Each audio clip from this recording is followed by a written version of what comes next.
Did you know that every iPhone, every electric car, and every jet all depend on one thing? You know what that one thing is? It's called earth minerals. For years, China controlled about 90% of the world's supply chain, and that gave them a huge power over technology, defense, and of course, the global economy, right? But that's changing because of your president and mine. Donald Trump just made a series of moves across all over Southeast Asia. You know, all that traveling in Malaysia, Thailand, Cambodia, meeting with Xi Jinping. This is what it's about. If you want to venture out of this video, please like, subscribe, comment, and share. I want you to understand one thing. Rare earth minerals, they're the building blocks of the modern life. They're the building blocks of today. They're inside everything. Your phone, your car, your computer, even in the US military jets and weapons. And that's a problem. That's a big problem. Almost all of it comes from China, 90%, right? China's mines are processing about 90% of world's rare earths. This means if China decides to stop exporting them to the US and the entire Western world, everybody can fall behind technology like AI and defense, simply overnight. That's exactly what happened in 2025 when China suddenly surrounded new export restrictions on rare earths.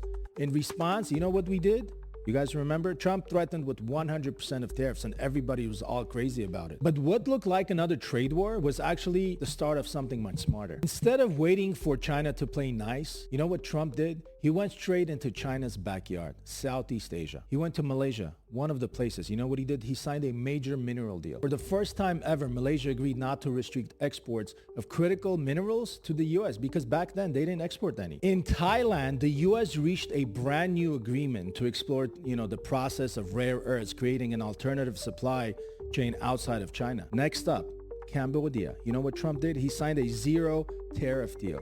You know what that means? That means he opened up more mineral trade for America.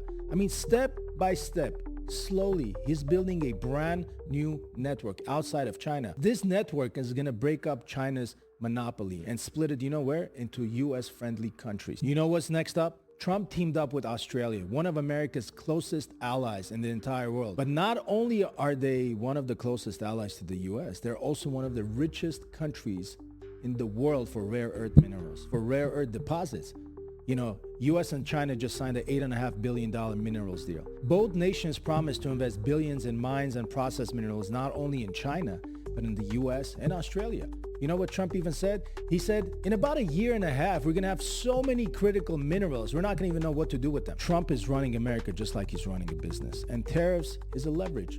It was one of the biggest leverages for us, for the country, because he's trying to make sure that supply chain of any type of minerals does not stop. He wants to make sure that the US is not dependent on anybody, especially big countries like China, especially, a country like Russia, especially, countries that are not in very friendly terms with the United States. Here's the truth. In the 21st century, wars aren't just being fought with weapons anymore. They're fought with minerals. The raw materials that power every single machine, every factory, every digital tool. The iPhone that you're using right now to watch this video, that is the reason he wants to make sure we have those rare earth minerals. They may have the mines, but I want you to remember one thing. America, it's still the world's superpower. And one day, if not today, but every day, they're going to kneel down to us and make sure we get what we want.